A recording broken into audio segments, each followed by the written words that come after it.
चल हंसा उस देश समंद बीच मोती है। ये हमारा शरीर समंदर है। अब इस समंदर में हमारे अंदर शंख कहाँ है? जैसे वो पद लिए थे अपन, इस बंगले में 10 दरवाजा बीच पवन का खंबा, आवत जावत कछु नदी के ये भी एक अचंबा। ये मसिंदर बोले गोरख को। गोरख मसिंदर एक गुरु पाए हुए थे ईश्वर को, तो गोरख कहाँ कम था। इस पृथ्वी पर गोरख जैसा योगी कोई नहीं हुआ। शंख जैसा हमारे शरीर में सूक्ष्म नाड़ी है, जो मूलाधार केंद्र हमारी जन इंद्रिय गुदाद्वार के पास फाउंडेशन है उसका। उस मूलाधार केंद्र मूल आधार, उसका अर्थ ये होता है शरीर का मूल आधार। और शक्ति वहां से संचालित करती पूरे शरीर को। ये मैं हाथ ऐसा कर रहा, बोल रहा, आप सुन रहे, समझ रहे, वही शक्ति का पावर है। इतना है, अभी सोइए हमारे अंदर जैसे मान लो। तो शंख की तरह सूक्ष्म नाड़ी है, मूलाधार से सहस्त्रसार तक अखंड है, और उसमें एक ही छिद्र है, वह आज्ञा चक्र में है, और वहां से प्रवेश होता है। उसके लिए ध्यान करते हैं हम, मेडिटेशन। वहां से ही अंदर प्रवेश होता है, वो शक्ति भी जागृत होती है, फिर सहस्त्रसार की तरफ, ईश्वर की तरफ यात्रा होती है, और वही मोती है जीवन का।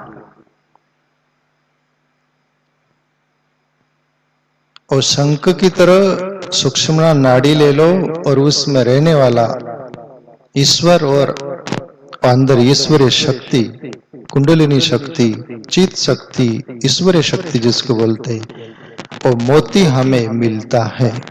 बाकी खोजना पड़ेगा। जैसे पंडित लोग कथा करते हुए, ये कथा नहीं है, बहुत गहन है। तो ये पद मेरे हाथ में आ गया है आध्यात्मिक। जितना समझ में आ जाए फिर धीरे धीरे होगा।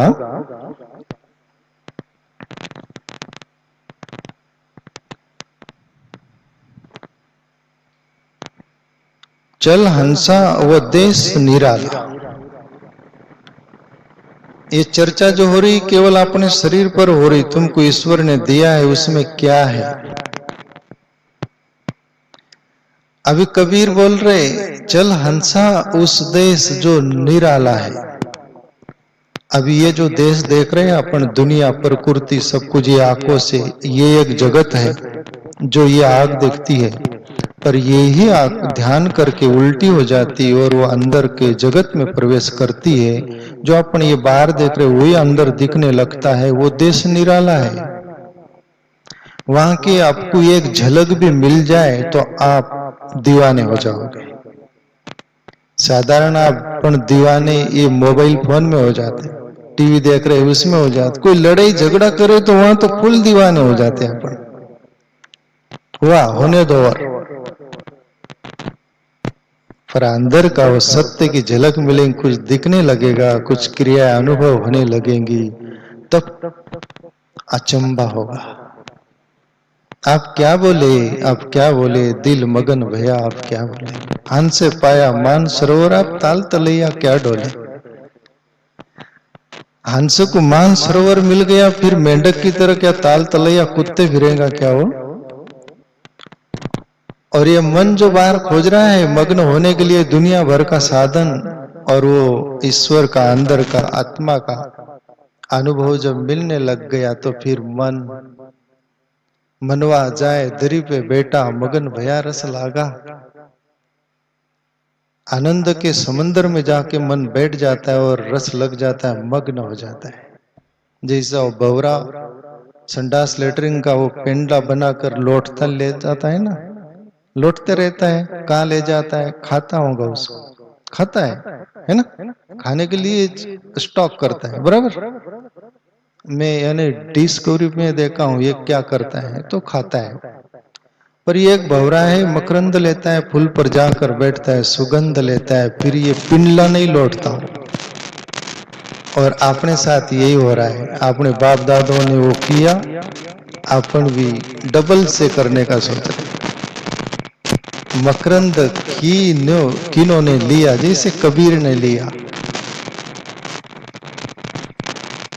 सभी ले सकते हैं ना। कबीर कोई अलग से कोई हाथ पैर थे, अलग से आदमी था क्या? वो अपने जैसा ही था ना। तो कबीर बोले चल हंसा उस देश जो निराला है। अभी अंदर और बाहर दो देश है। जैसे हम बाहर के ही जगत में उलझे हुए हैं और यही सत्य मानकर जीते हैं। अंदर भी एक जगत है, जिसके लिए गुरु नानक बोले बाहर भीतर एक ही जानियो, ये गुरु ज्ञान बताई।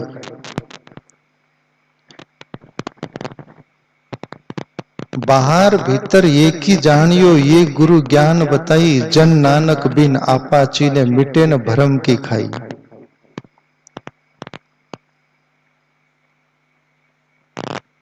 ज्ञानेश्वर भी बोले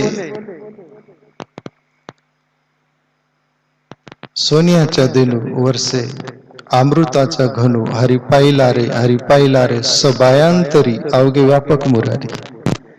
सबायांतरी अवघे व्यापक मुरारी। बाहर भी वही दिख रहा है, अंदर भी वही दिख रहा है, पर जब तक अंदर नहीं दिखेगा तब तक बाहर दिखेगा नहीं।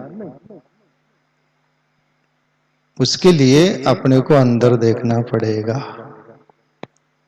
पहला ही गुरुवार है, पर विषय स्ट्रांग है, तो आपसे भी और जो भी सुनेंगे उनसे माफी चाहूंगा। धीरे धीरे लाइट भी होगा, ठीक है? पर जरा धैर्य रखना, धैर्य छोड़ मत देना।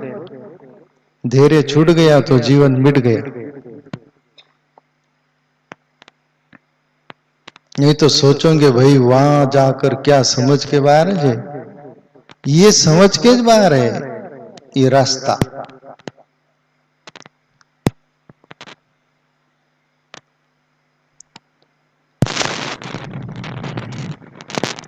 चल हंसा वो देश निराला, बिनु शशि भानु रहे उजियाला। ये जो बाहर का शशि यानी ये चंद्रमा जो दिखता है ना, ये सूर्य का किरण गिरती उस पर तब प्रकाशित होता है। ये विज्ञान बराबर, आप लोग पढ़े लिखे सब जानते हैं। चंद्रमा पर सूर्य की किरण गिरती है तब वो प्रकाशित होता है। वो प्रकाश पृथ्वी पर भी फेंकता है, बाकी वहां प्रकाश नहीं है।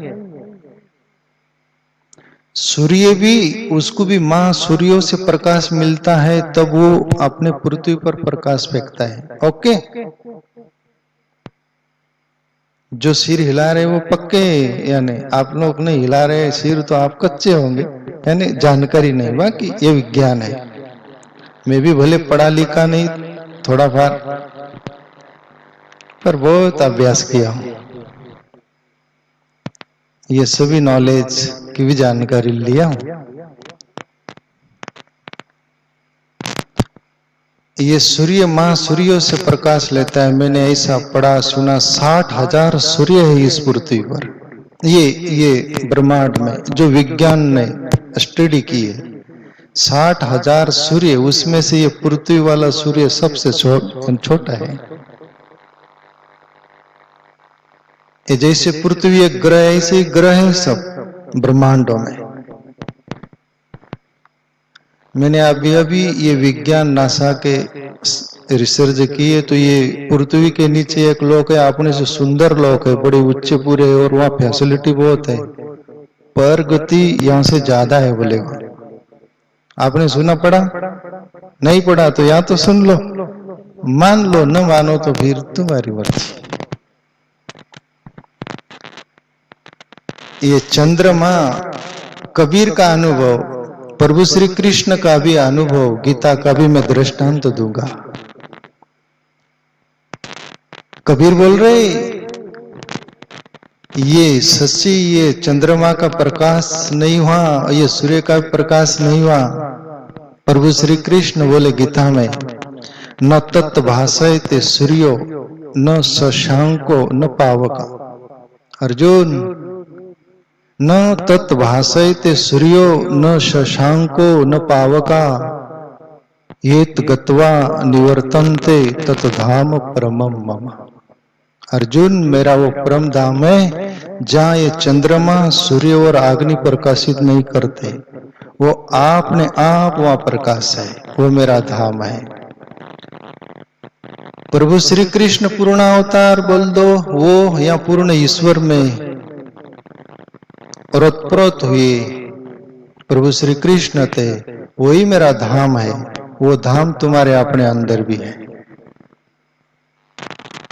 आप ध्यान साधना करोगे, ये चंद्रमा क्या सूर्य क्या, इससे कबीर जैसे महापुरुष रिकॉर्ड तोड़ बोलते थे। किसी ने पूछा भी होगा कितना प्रकाश रहता है वो, तो बोले करोड़ भानु समूह जियारा। अब एक सूर्य के आगे अपनी आंख चकाचौंध होती, वहां 1 करोड़ इतने सूर्य है, तो देख पाओगे क्या? ये आंख देखेंगी क्या?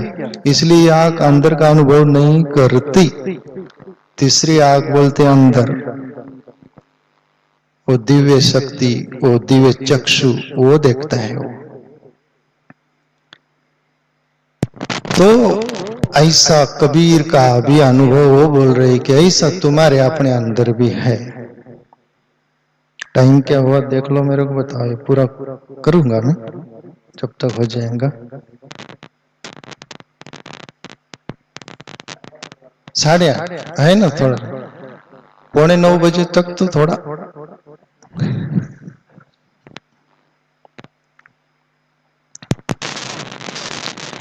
लगे न काल की चोट जगमग ज्योति है, वहां काल।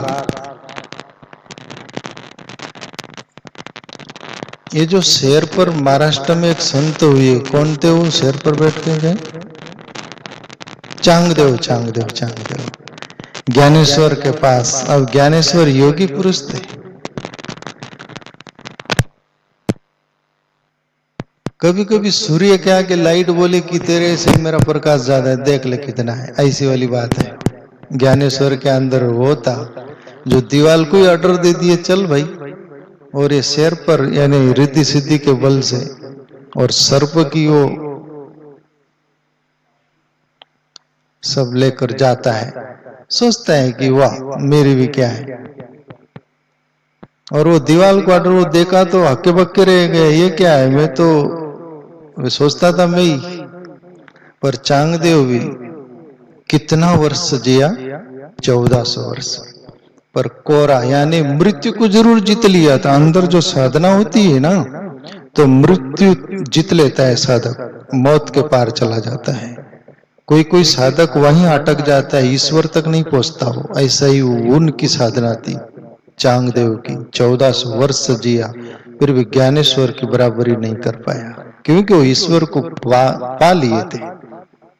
ईश्वर को पा लिए थे, ये पाया नहीं था, केवल मौत को जीता था। तो ये कबीर बोले कि वहां काल की भी गति नहीं है।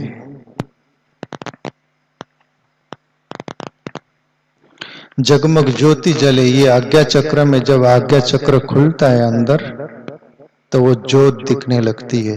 दिन प्रतिदिन सघन होते रहती है, जलते रहती है। जैसे कि अपन बाहर का दिया जलाते हैं, उसमें तो तेल कम हो गया तो पता नहीं चलता, वो बुझ जाती है, पर वो कभी बुझती नहीं, ऐसी ज्योत है। कबीर अंदर की बात कर रहे हैं। करू चलन की जब तैयारी, दुविधा जाल फंसे आती भारी। ये आंतरिक जगत जो है, इसके तरफ चलो ना तो ये बाहर का जगत मिटने लगता है, और वो जो जीवात्मा भी ये सभी जालों में जकड़ जाता है, जकड़ा लिया जाता है मन के द्वारा, तो उसको छोड़ना नहीं चाहता। जैसे आपका मकान हो तो उसको आप छोड़ना नहीं चाहते, वो दूसरे मकान में कैसे जाए भैया, अपना जुन्ना मकान, पुराना मकान। ऐसे ही ये जगत में अपन एक जन्म के नहीं है, जन्म जन्म से आते रहे। उठ रहे चंदा वही धंधा वाली, क्या बोले? उठ रहे चंदा वही धंधा, बार बार रिटर्न। पुनरूपी जननी जठरे शरणम, पुनरूपी मरणम, पुनरूपी जन्मम, पुनरूपी जननी जठरे शरणम। केवल मां बदलती, ये हमारा ये चालू रहता है, चलता रहता है।